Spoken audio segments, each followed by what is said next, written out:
the next move comes when my aunt and uncle eventually get their visa to go to America, and they wanted me to go with them. And I'd had all my papers, but my brother at that stage decided that all these convoys were being sunk, and not only was that a great danger, but both he and Charlotte and I should stay in England. Even if we weren't living together, at least we were in one country. So the decision was made that I wouldn't go. So once again, my aunt and uncle, with the aid of the refugee committee, found a most fantastic boarding school for me, who took 6 refugees without any payment. The other 5 were all German girls, and I was the only Czechoslovakian. But I went to this London school, which had been evacuated to North Cornwall, and I spent the war 4 years in Cornwall, getting a wonderful education, but doing a lot of war work, which most of us did in those days, because there weren't enough people to do the cleaning of the houses, so we used to clean our school houses. We were attached to a farm, so I used to get up at 6 in the morning and take my rota at milking the cows. We stooked sheaves of corn, and we salted beans. We did all sorts of things. And we also taught the Home Guard first aid, and we partook in a lot of community things, such as putting on concerts to raise money, because we needed money to buy guns and aircraft and ships, because the government was short of money. So we were doing all sorts of things. I'm holding a photograph which was taken in the early 1940s, and it's a photograph of my brother, sister, and myself. My brother lived in London and worked in London. My sister lived with this family in Kew Gardens, and I, excuse me, at that time must have either just started school in Cornwall, I think much more likely. And we met very, very rarely, although my brother and I corresponded regularly every week. My sister wasn't such a good correspondent, but we were all in touch.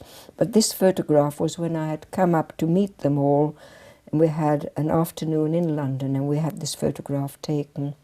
And it's a very precious photograph to me, because there weren't many occasions when we were together. Father used to write to one of us, and then I would pass it on either to my brother, and then he would pass it to my sister. So the letters always made the round.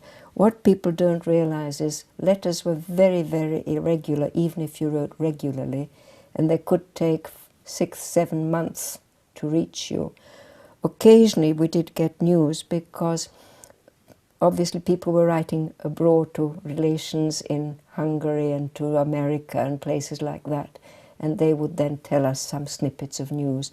But there weren't all that many letters, and I have very few letters from my mother, and in fact the only letters which I think remain were 2 Red Cross letters, which only allowed 25 words on the letter, and even they've disappeared, because unfortunately towards the end of my brother's life he couldn't bear to have anything to do with the Holocaust or the family, and he basically threw everything away.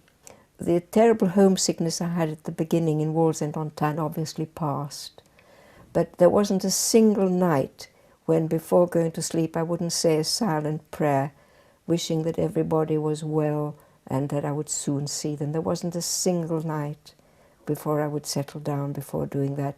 And that was always with me right throughout, till I knew that my parents were dead.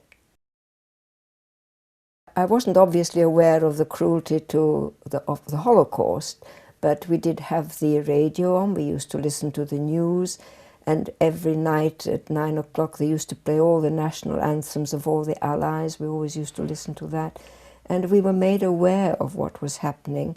The other interesting thing is, with being on the coast, we could see far out at sea when there were battles going on between ships, and now and again occasionally there would be a dead sailor would be picked up from the beaches. We were aware of all this.